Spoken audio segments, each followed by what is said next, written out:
అందరికీ నమస్కారం. ఇవాళ మనతో పాటు ప్రముఖ ఆధ్యాత్మికవేత్త జ్యోతిష్య పండితులు జయేష్ శర్మ గారు మనతో ఉన్నారు. గురుగారితో మాట్లాడదాం. గురుగారు నమస్కారం. నమస్కారం. గురుగారు, 2025 ఫిబ్రవరి మాసం ముందుగా మేషరాశి వారి పరిస్థితి ఎలా ఉండబోతుంది, ఎలాంటి ఫలితాలు ఉండబోతున్నాయి గురుగారు? శ్రీ గురుభ్యో నమః. శ్రీ మహాగణాధిపతయ నమః. శ్రీ మహాసరస్వత్యై నమః. హరి ఓం శ్రీమాత్రే నమః. ఇక మేషరాశి వారికి చూసినట్టయితే మనం ముఖ్యంగా అశ్విని నక్షత్రము, భరణి నక్షత్రము, కృత్తికా నక్షత్రం ఒకటో పాదం మేషరాశికి. ఈ మేషరాశి వారి యొక్క గ్రహస్థితి చూసుకున్నట్లయితే ముఖ్యంగా మనకు ఈ యొక్క మకర సంక్రమణం అయిన తర్వాత రవి 13వ తారీఖు నుంచి కుంభంలోకి ప్రవేశిస్తున్నాడు. అట్లనే బుధుడు 12వ తారీఖు నుంచి కుంభంలోకి ప్రవేశిస్తున్నాడు. అట్లాగే ఈ యొక్క గ్రహస్థితిలో మీనంలో రాహు ఉంటున్నాడు, గురువు వృషభంలోను, కుజుడు వక్రీకరించినటువంటి యొక్క రాశి అయిన మిథునంలో ఉండడము, కన్యలో కేతు ఉండడము, అట్లాగే కన్యలో కేతువు. ఈ విధంగా మనకు శుక్రుడు మళ్ళీ ఉచ్చస్థితిలో అయినట్టు మీనరాశిలో సంచారము, అట్లాగే రాహు కూడా మీనంలో ఉండడము. ఈ విధంగా మనకు శని కుంభరాశిలో సంచారం. ఇది ప్రధానంగా మనం గ్రహ సంచారం చూసాం. ఈ గ్రహ సంచారం మేషరాశికి ముఖ్యంగా ఇక్కడ చెప్పుకోవాల్సింది ఏంటంటే ద్వితీయ స్థానంలో గురువు ఉన్నాడు కాబట్టి ధనపైనటువంటి చాలా లాభాలు అనేవి గోచరిస్తున్నాయి. ధనం కానీ కుటుంబంలో కానీ మంచి పేరు రావటము, అట్లనే సోదర భావంలో కూడా మంచి కలహాలు ఏవైతే ఉన్నాయో అవన్నీ సమసిపోయి ఒక సామరస్య వాతావరణం ఏర్పడుతుంది. తద్వారా వాళ్ళు కూడా ఇదివరకు ఇబ్బందులు పడుతున్నటువంటి వారు కూడా కొన్ని స్థిరాస్తులు కావచ్చు, చరాస్తుల్లో ఉన్న ఇబ్బందులు కావాలి, అవన్నీ తొలగిపోతాయి. వక్రీకరించిన కుజుడు వల్ల కొంతవరకు వీళ్ళు ఇప్పటివరకు ఇబ్బందులు ఏదైతే పాల్గొతున్నారో, ముఖ్యంగా వివాహ సంబంధించినటువంటి వారు ఎవరైతే ఉన్నారో, వివాహాలు అన్నారు కాబట్టి ప్రేమ వివాహాలు ఎవరైతే చేసుకోవాలనుకుంటున్నారో ఒక అడుగైనా ముందుకు పడే అవకాశం ఏమైనా ఉందా గురువుగారు మేషరాశిలో? ఖచ్చితంగా అండి. ఎందుకంటే వీళ్ళకి శుక్రుడు రాహు 12లో ఉన్నారు. ఈ 12లో శుక్రుడు రాహు కలయిక అనేటువంటిది కొందరు ప్రేమ వ్యవహారం 12లో ఉచ్చస్థితిలో ఉన్నాడు శుక్రుడు. అంటే ఈ ద్వితీయ భావకారకుడు, ద్వితీయ స్థానాధిపతి అయినట్టు కుజుడు మళ్ళీ మనకు 12లో ఉండి వీళ్ళకి శుభయోగాన్ని ఇస్తున్నాడు. కాబట్టి ఖచ్చితంగా శుభయోగం అనేది ఉంది. అట్లా రాహుతో కలుసున్నాడు అంటే వీళ్ళు ఎప్పటి నుంచో కొన్ని వ్యవహారాలు ఏవైతే ప్రేమ వ్యవహారాలు ఉన్నాయో అవి ఇప్పుడు బయటపడే అవకాశం ఉంటుంది. తద్వారా వాళ్ళు మంచి కూడా వాళ్ళు ఏదైతే అనుకుంటున్నారో అది బయటపడి ఏ విధంగా నడుస్తుంది అనే విషయాలు తెలిసి తద్వారా వివాహాన్ని కూడా కారకత్వం అవుతుంది. దానికి ఎటువంటి ఇబ్బంది లేదు. అట్లనే శుక్రుడు 12లో ఉండటం వల్ల విదేశీ ప్రయత్నం చేసేటువంటి వారికి చాలా యోగప్రయం. ఎందుకంటే ఇప్పటివరకు కూడా మేషరాశి వారికి చాలా ఇబ్బందుల్లో ఉన్నారు. ఇప్పుడు ఏదైనా కానీ ఈ మనకు రాబోయేటువంటి ఈ ప్రధానంగా శని మార్పులు ఉన్నాయి కాబట్టి వీళ్ళు ఇప్పటి నుంచే కొన్ని విషయాల్లో జాగ్రత్తగా ఉండడము, డబ్బు ఖర్చు చేయడంలో మాత్రం కొద్దిగా ఆదాయం ఇచ్చిన ఖర్చులు పెట్టుకోవడం మంచిది కాదు. ఆదాయం లేదన్నా ఉంటే తగ్గించుకోవాలి. ఎందుకంటే ఆదాయం మించిన ఖర్చులు పెట్టుకోవడం వల్ల తర్వాత కాలం ఏదైతే శని ప్రవేశిస్తున్నాడో అప్పుడు వీళ్ళకి ఇబ్బందులు, ఏళ్ళనాటి శని ప్రభావం వల్ల ఇబ్బందులు వచ్చే అవకాశం ఉంది. కాబట్టి సాధ్యమైనంత ఖర్చులు తగ్గించుకోవడం మంచిది. అట్లాగే రవి వీళ్ళకి ఏకాదశంలో ఉన్నాడు. ముఖ్యంగా వీళ్ళు నేము ఫేము ఏవైతే ఉన్నాయో అంటే ఒక బ్రాండ్గా తెచ్చుకునేటువంటి ఏవైతే ఉన్నాయో అవి ఇప్పుడు మళ్ళీ ఇప్పటికి పుచ్చుకుంటాయి. పేర్లు వచ్చే అవకాశం ఉంటుంది. అట్లానే ఈ ఫిబ్రవరి మాసంలో వాళ్ళకి ఇది వరకు కన్నా కొద్దిగా ఈ మేషరాశి వారికి ఫిబ్రవరి చాలా అనుకూలంగా ఉంది. అట్లానే వీరికి బుధుడు కూడా సానుకూలంగా ఉన్నాడు. ఇక్కడ బుధుడు కూడా 11లో ఉన్నాడు. కానీ ఒక్క విషయం ఏంటంటే ఎక్కువగా ఖర్చు చేయడం, రెండోది ఎక్కువగా మాట్లాడటం, ఈ రెండు తగ్గించుకోవాలి. ఈ రెండు తగ్గించుకోవడం వల్ల ఇబ్బందులతో ఉండే ఏదో జీవితం ఉందో దాని నుంచి బయటపడతారు. ఏదన్నా పెట్టుబడులు పెట్టాలంటే గురుగారు ఏ రంగాలు సూచిస్తారు? దేనిలో పెట్టుబడులు పెడితే బాగుంటుంది అంటారు?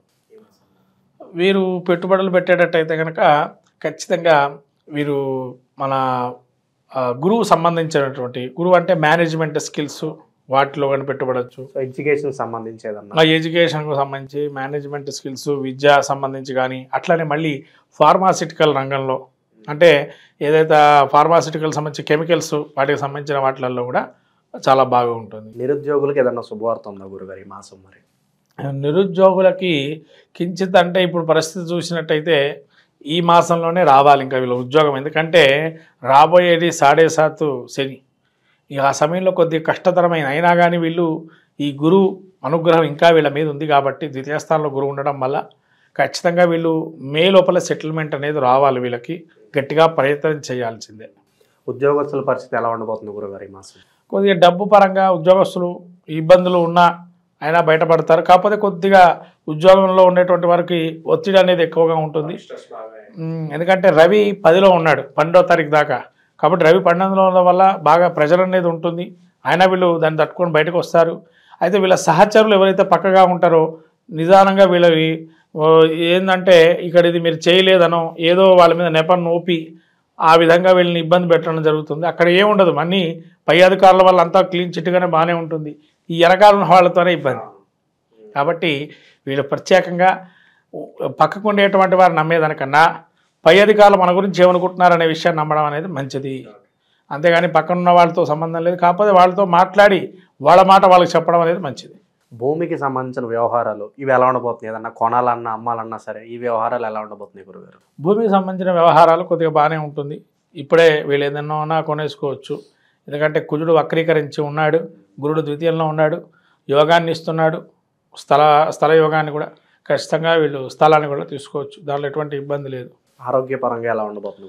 ఆరోగ్యపరంగా వీళ్ళకి రాహు 12లో ఉండటం వల్ల ముఖ్యంగా వీళ్ళకి శస్త్రచికిత్స లాంటివి జరిగే అవకాశం కూడా ఉంది. కాకపోతే ముఖ్యంగా కంటికి సంబంధించిన వ్యవహారాలు జాగ్రత్తగా ఉండాలి. అట్లాగే కంటికి సంబంధించి మళ్ళీ ఈ కుజుడు వక్రీకరించి ఉన్నాడు కాబట్టి కంటితో పాటు రక్తానికి సంబంధించి అంటే హెమోగ్లోబిన్ శాతం తగ్గడం కానీ, బీపీ లాంటివి కానీ, అనవసరంగా టెన్షన్స్ పట్టడం కానీ ఇవన్నీ ఉండే అవకాశం ఉంటుంది. వాటి నుంచి బయటపడే అవకాశం ఎక్కువగా మీరు చూసుకోవాల్సింది. ముఖ్యంగా టెన్షన్గా పడొద్దు.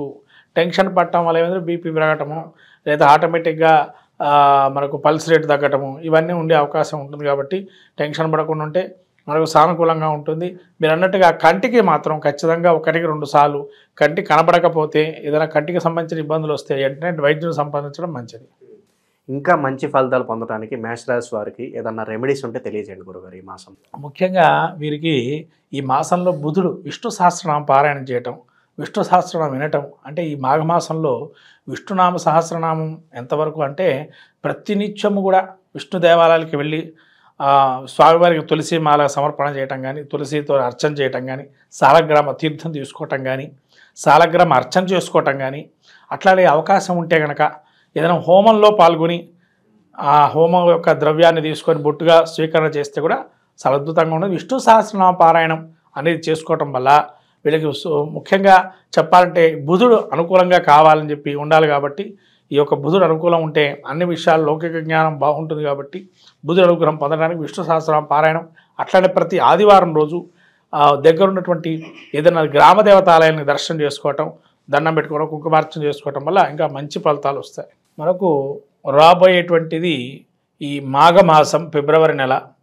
ఈ మాఘమాసంలో అందరికీ తెలిసినటువంటి ఉత్తరాయణ పుణ్యకాలం వచ్చిన తర్వాత మొదటి శుభమాసంగా అందరూ మాఘాది పంచమాసాలు పెళ్లికి కానీ శుభ కార్యక్రమాలకు కానీ చాలా ఉపయోగకరంగా అనేకమైనటువంటి పుణ్యమైనటువంటి రోజులు ఉన్నాయి. ముఖ్యంగా చెప్పాలంటే సంతానం కోసం ఎవరైతే వెయిట్ చేస్తూ ఉన్నారో వాళ్ళకి చాలా అద్భుతమైన మాసంగా మాఘమాసం చెప్పబడింది. ఎందుకంటే శివమహాపురాణంలో చెప్పబడిన విషయాలు మీకు కొన్ని ఇప్పుడు చెప్తున్నాను ఈ మాఘమాసంలో విశేషం గురించి. ముఖ్యంగా భీష్మ పంచక వ్రతం.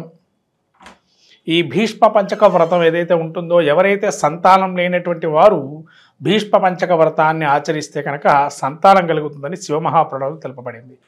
అట్లానే మనకు పుత్రదా చతుర్థి అని చెప్పి ఒకనొక చతుర్థి తిథి కూడా ఈ యొక్క సమయంలో వస్తుంది. అంటే సంతానం అటువంటిది ఎవరికైతే చాలా ఇబ్బందులు పడుతూ అనేకమైనటువంటి వైద్యంలో కూడా సంప్రదిస్తూ ఉండేటువంటి వారికి ఈ యొక్క మాసం మీరు ఏదైతే అనుకుంటున్నారో ఆ సంతానవంతులు కావాలనుకునేటువంటి వారు ఈ భీష్మ పంచక వ్రతాన్ని ఆచరించడం ద్వారా ఖచ్చితంగా కలుగుతుంది. అలానే మనకు పితృ సంబంధమైనటువంటి ఏదైతే మనకు పితృశాపాలను అంటాము ఇటువంటివన్నీ కూడా మనకు ఈ మాఘమాసం పౌర్ణిమ మహామాఘి అని కూడా అంటారు.